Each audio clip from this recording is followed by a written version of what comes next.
पंतप्रधान नरेंद्र मोदी यांनी डिमॉनिटायझेशनचा निर्णय घेतल्यानंतर देशभरातील जनधन खात्यांमध्ये मोठ्या प्रमाणात रक्कम जमा झाल्याचं समोर आलं होतं।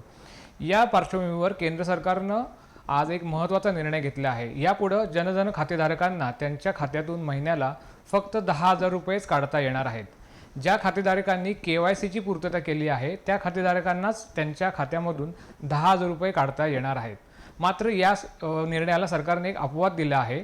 ज्या खातेदारांना अधिक रकमेची गरज आहे त्यांनी बँकेकडे तशी कागदपत्र सादर केल्यानंतर त्यांना 10,000 रुपयापेक्षा जास्त रक्कम काढता येईल। गेल्या काही दिवसांमध्ये जनधन खात्यांमध्ये 65,000 कोटी रुपये जमा झाल्याचं समोर आलं होतं। 500 आणि 1,000 रुपयाच्या जुन्या नोटा रद्द केल्यानंतर त्याच डिनॉमिनेशनची मोठी रक्कम या जनधन खात्यांमध्ये भरण्यात आली होती। हे सर्व विचारात घेऊन सरकारने आज हा निर्णय घेतला आहे।